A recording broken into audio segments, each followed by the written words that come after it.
Greg, Hey, I'm on this mission to clean my protective webs as much as I can, and so I took good for some you. suggestions you Uh, gave me, but I mean, I'm scanning and they just seem like super congested, and I did Anula on the kidneys, and then I also did that blend Aegis on the soles of the feet to kind of mm, like calm things, and then I've done a couple protective webs baths, and I'm inhaling on the kidneys for long periods of time, and the reason I'm concerned about it is I'm trying to do some kind of psychic protection stuff and doing the Phoenix class off and on. And I feel like, well, if I can't get my protective webs clean, is any of that going to okay. work? And so like you're just scanning them, or is there symptoms that are presenting?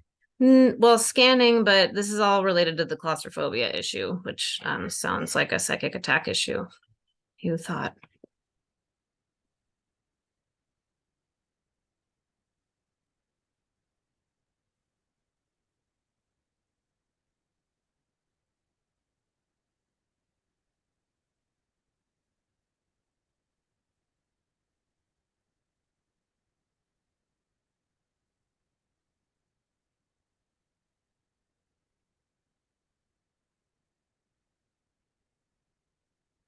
So the thing that I would say, like I don't know that we've ever talked about protective webs this way, but maybe a little bit. But so part of the issue is that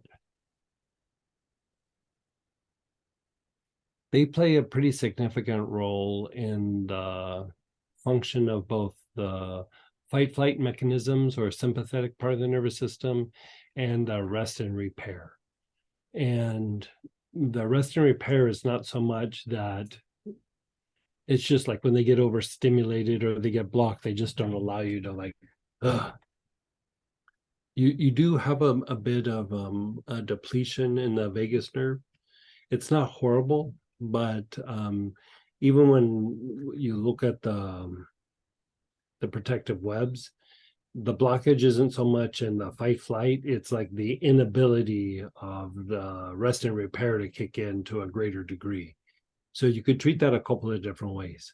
um the Anula should have resolved some of that, but just fortifying the vagus nerve with like marjoram or lemongrass, tarragon, but inhale it quite a bit. And you can do stuff up on the head and the base of the skull, but I would say in this particular situation, it's probably more in the basic, and you could even do it on the kidneys themselves. And that should have kind of a like balancing thing with that. There is like a different way that you can work it. It's just like I usually like to do it. I guess you're not in crisis, so it would work. So you would alternate using hyssop and helichrysum on the kidneys, and maybe the basic. Still do those other things. The Aegis, still use the Anula, but just add into the routine of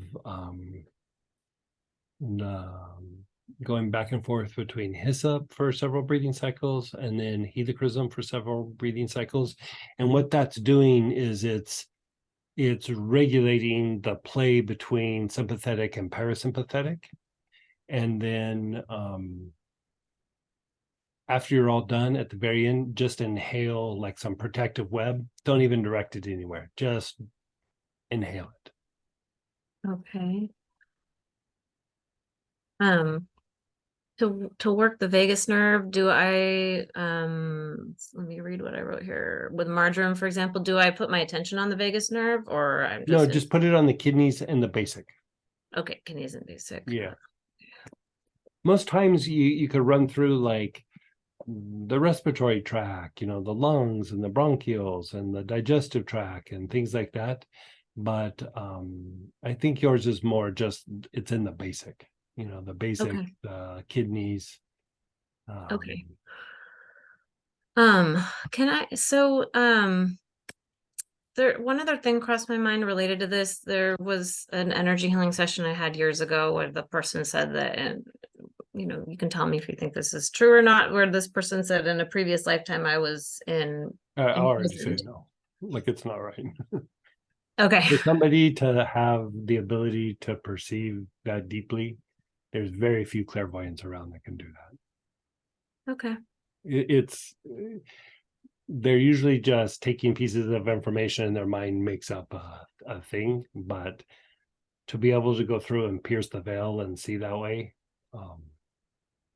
it's, for one, it's exhausting. It can be done. It's exhausting, but most people don't have the energy to do it. Okay. So I have one last question.